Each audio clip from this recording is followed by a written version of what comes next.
వేదిక మీద ఉన్న పెద్దలందరికీ అదేవిధంగా ఈ కార్యక్రమానికి విచ్చేసిన ప్రతినిధులందరికీ పేరు పేరున నా హృదయపూర్వక నమస్కారాలు. ఈరోజు బాలయ్యబాబు గారి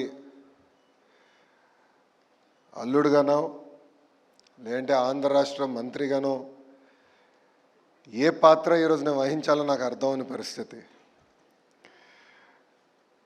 వాస్తవంగా చూస్తే ఒక చరిత్ర రాయాలన్నా అది మళ్ళీ తిరిగి రాయాలన్నా అది కేవలం ఒక బాలయ్యబాబు గారితోనే సాధ్యం. మీ అందరికీ ఆయన బాలయ్యబాబు నా ఒక్కడికే ముద్దల మావయ్య. 50 సంవత్సరాలు సినిమా రంగంలో అదేవిధంగా రాజకీయాల్లో కూడా ఒక ప్రత్యేక స్థానం సాధించుకున్న వ్యక్తి బాలయ్యబాబు గారు. ఒకసారి చూస్తే ఒక మాస్ మహారాజా అన్న పదాన్ని తిరిగి రాసిన వ్యక్తి మన బాలయ్యబాబు గారు. హీరోస్ అందరికీ ఫ్యాన్స్ ఉంటారు, కానీ మన మాస్ మహారాజాకి మటుకు డైహార్డ్ ఫ్యాన్స్ అనేవారు ఉంటారు. ఆయన ఒక్కసారి ఆయన చరిత్ర చూస్తే 1974లో తాతమ్మ కళ సినిమాలో ఆయన టాలీవుడ్కి వచ్చి ఇప్పుడు ఏకంగా అఖండ 2 వరకు కూడా ఒక ప్రత్యేక స్థానం ఆయన సాధించుకున్నారు. అందరికీ వయసు పెరుగుతుంది, కానీ బాలయ్యబాబు గారు మటుకు ఎప్పుడు ఒక యంగ్స్టర్గానే ఉంటారు. ఆయన సీక్రెట్ ఏంటో ఇప్పుడు కూడా నేను తెలుసుకోలేకపోతున్నా. ఆయనకున్నంత ఎనర్జీ మా తరంలో ఎవరికీ లేదు.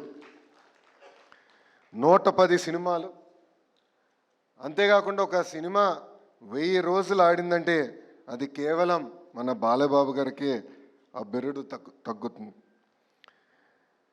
ఒకే జానర్ కాదు, మైథాలజీ కానీ, ఫోక్లోర్ కానివ్వండి, హిస్టారికల్ కానివ్వండి, devotional, socio fantasy, biopic, science fiction, ఏ పాత్ర వహించినా కూడా మన బాలయ్యబాబు గారు దానికి జస్టిస్ చేస్తాం జరిగింది. మనం ఒక్కసారి చూస్తే గౌతమిపుత్ర శాతకర్ణిలో మీసం మెలేస్తాం కానివ్వండి, లేదంటే ఒక సింహంలాగా అఖండాలో ఆయన గర్జిస్తాం కానివ్వండి, అది కేవలం ఒక బాలయ్యబాబు గారితోనే సాధ్యం. నా పాదయాత్రలో ఆయన డైలాగులు నేను చాలా వాడా. ఆ రోజు ఎందుకు వాడానంటే అక్కడ బాలయ్యబాబు గారు లేరు కనుక. కానీ ఈరోజు ఆయన ముందల ఆ డైలాగులు మళ్ళీ నేను వాడే పరిస్థితి ఉండదు. బాలయ్యబాబు గారు ఏంటంటే ఒక ప్రొడ్యూసర్ కానివ్వండి, ఒక డైరెక్టర్కి ఒక డ్రీమ్ యాక్టర్. ఆయన ఎప్పుడూ ఇండస్ట్రీ గురించే ఆలోచించే వ్యక్తి. కోవిడ్ వచ్చినప్పుడు కూడా ఏకంగా సినిమా రంగమే ఒక సంక్షోభంలో ఉంటే ఆయన స్టార్ట్ చేసిన సినిమా ఎన్ని ఇబ్బందులున్నా పూర్తి చేస్తాం కూడా ఆనాడు జరిగింది. అంతేకాకుండా ఇప్పుడు ఓటీటీ ఎరా కూడా చూస్తున్నాం. నాకు బ్రహ్మని చెప్పింది, ఒక టాక్ షో చేయాలనుకుంటున్నారు. నేను అప్పుడు అనుకున్నా, ఇది సాధ్యమా? మాస్ మహారాజా ఒక టాక్ షో చేయగలుగుతారా? అది సాధ్యమా అని అనుకున్నా.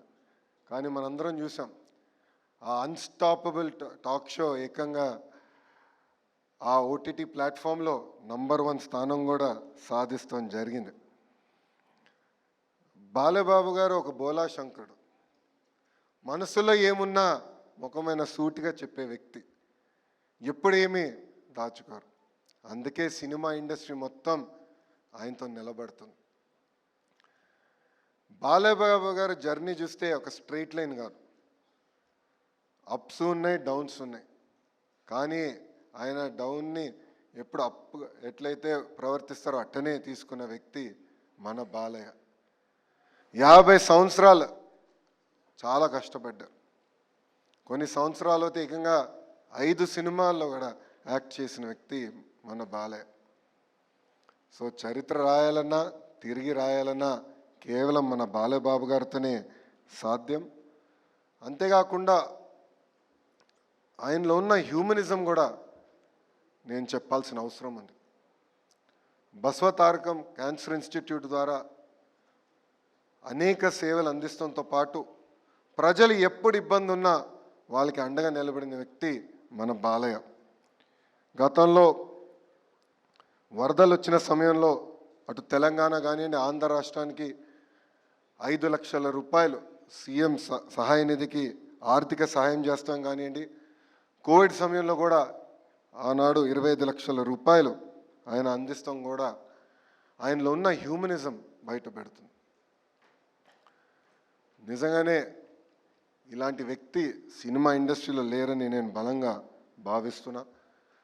బాలేబాబు అనే వ్యక్తి ట్రూలీ అన్స్టాపబుల్. అందుకే ఈరోజు world book of records UK ఏకంగా 50 సంవత్సరాలు ఒక లీడ్ యాక్టర్గా యాక్ట్ చేసిన ఏకైక మన బాలయ్యకి అవార్డు ఇస్తాం. ఒక తెలుగు జాతికి, తెలుగు ఇండస్ట్రీకి గర్వకారణమని ఈ సభాముఖంగా మీ అందరు తెలుపుకుంటూ, నాకు ఇంత అద్భుతమైన అవకాశం ఇచ్చిన ఆర్గనైజర్స్కి, నా ఒక్కడికే ముద్దల మావయ్యగా ఉన్న బాలబాబు గారికి నా హృదయపూర్వక ధన్యవాదాలు తెలుపుకుంటూ మీ అందరి దగ్గర నుంచి సెలవు తీసుకుంటున్నా. అందరికీ నమస్కారం. జై హింద్.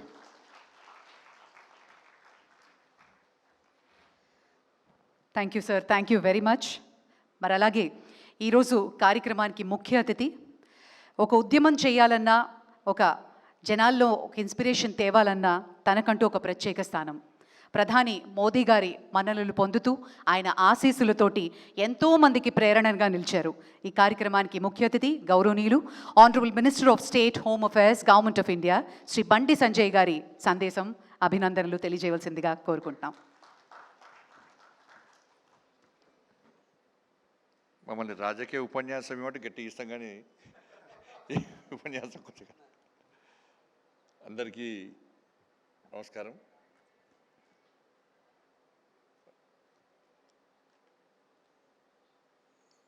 వాస్తవం లోకేష్ గారు డౌట్ వచ్చింది అన్నట్టు. వాళ్ళ కుటుంబం అందరు కూడా సినీ ఫీల్డ్కి వచ్చారు, హీరోలు అయ్యారు, హీరోయిన్లు అయ్యారు. కానీ లోకేష్ గారు ఎందుకో సినీ ఫీల్డ్ పోకుండా ఇటు హీరో అయింది, ఇక్కడ పొలిటీషియన్ అయినట్టున్నారు. చాలా సంతోషం. అందరికీ నమస్కారం. బాలకృష్ణ గారి యొక్క ఈ కార్యక్రమంలో పాల్గొనడం సంతోషం. ఇంతకుముందు లోకేష్ గారు చెప్పినట్టు వారిని చూస్తేనేమో 65 ఏళ్ళు వారి వయస్సు, నిజంగా చూస్తానేమో 25 ఏళ్ళ లెక్క కనబడతాడు ఆయన బాలయ్యబాబు గారు. వారి లోపల ఒక బోలాతనం, ఆయన ముఖంలో గంభీరత్వం, నచ్చిందే చేసే గుణం, నచ్చకుంటే రుద్రతాండవం. అప్పుడు చూస్తున్నా, వాళ్ళు అబ్జర్వ్ చేస్తున్నట్టు వారి యాటిట్యూడ్ వారు చూస్తుంటే నిజంగా నిర్మోహమాటంగా ఏదైనా ముక్కుసూటిగా చెప్పేటువంటి వ్యక్తి బాలకృష్ణ గారు. చాలా సంతోషం. వారికి వరల్డ్ బుక్ ఆఫ్ రికార్డ్స్లో యూకే సంబంధించి 50 సంవత్సరాలు నిర్విఘ్నంగా నిరంతరంగా సినీ చరిత్రలో 50 సంవత్సరాలు పూర్తి చేసుకున్న సందర్భంలో వారిని గుర్తించి వారికి అవార్డు ఇవ్వడం చాలా సంతోషం. ఇది తెలుగు ప్రజల యొక్క గర్వకారణంగానే భావిస్తున్నాను.